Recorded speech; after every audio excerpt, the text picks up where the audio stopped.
So let's get into the gear because we have limited time, but we are going to be thorough. So let's talk about this awesome, sick Iceman you got going. Yeah, this is an LA guitar.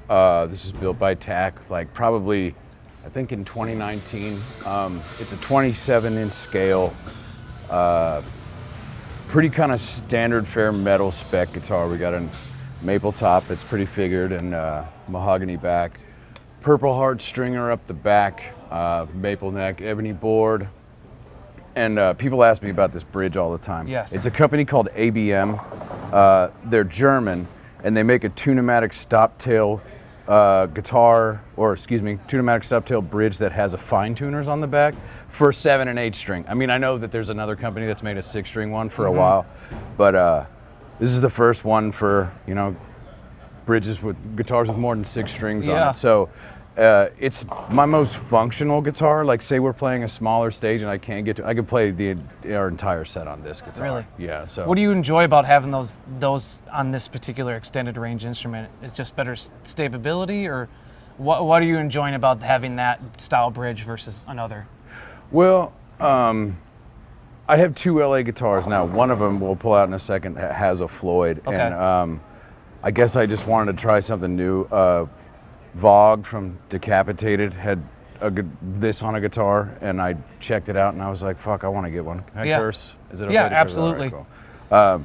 And Frederick from Meshuggah. I guess they got, like, those guys largely are the reason why this thing exists. They got the ABM guys to machine this bridge for 7 and 8 string guitars. So good enough for them. Yeah, I got to pop it on there, and. This is a set of Seymour Duncan Jupiters. These are a pickup that I worked on with Duncan for about 2.5 years. They are a ceramic mag rail style pickup that little bit different, I guess, approach than a lot of like more modern hot pickups. Like, the low end is considerably more rolled off on these than you would find in like something else in Duncan's range, like the Nazgul or any of those other popular ones. Great pickups, but this one, I find that, like, if you can get the low end correct, in many cases from a pretty heavy string, like this is a 68 in front of the amp, then you're able to more effectively use like resonance controls on amps and stuff like that, because you don't have like a big foggy mess. It tends to be in like that 200-300 range with the pickup, you know what I mean?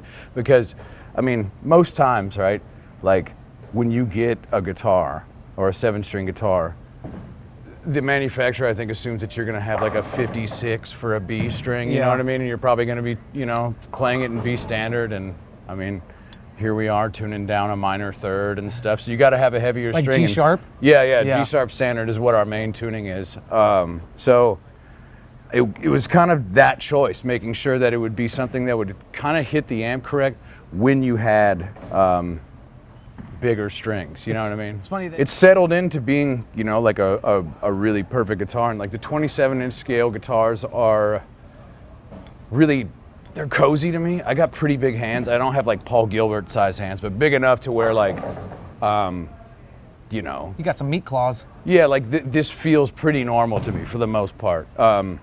So pretty much every other guitar in this rack is a 27-inch guitar, except for that one.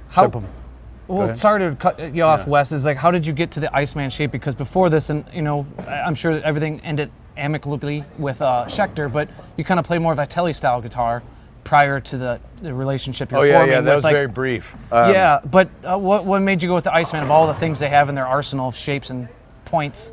Well, I mean, just look at this fatty boom batty. You know what I mean? It's bad as fuck. And I really, I guess, like, Ibanez is one of those companies that's very rare that they make kind of a version of every single thing I like about guitars, right? Like, now they have this AZ line where they have Tellys and Strats. They make formidable jazz box guitars, like all the George Benson guitars and all that. Yeah. So I mean, it's not Matheny. Like straight up. They make guitars, jazz guitars for some of the best jazz dudes of all time. So, and then they make these pointy metal guitars. And I mean, I guess growing up, the Jay Younger, Iceman, and then, you know, naturally Paul Stanley and stuff like that, I was attracted to this. And I guess how I ended up with this. I was originally gonna get a Destroyer, and I was messaging with Vogue from Decapitated. He was an Iceman guy for a while, and I was talking about putting in a build with LA, and I was like, I was gonna get a Destroyer, and he was like, oh dude, I was gonna get a Destroyer. Would you be bummed if I got one? And I was like, nah, would you be bummed if I got an Iceman? He was like, fuck no, go for it. So then I got one, and I was just like, I love it, so I got another one, you know? But yeah, it's I grew up kind of playing. I look at this almost like the coolest shape that Gibson never thought of, you know what I mean? Because in a lot of ways, the bridge is oriented where Les Paul or like a Explorer would be. This is sort of like the best things about an Explorer and a Les Paul in a pretty unique shape. So this feels cozier to me, and I can wear this, you know, down at regulation height, you know what I mean? Regulation height. And like still play well, whereas on the Strats, the bridge is a little bit further back, so I had to wear it a little bit higher. So this, you know, this is kind of, I think, where I'll stay forever, you know what I mean?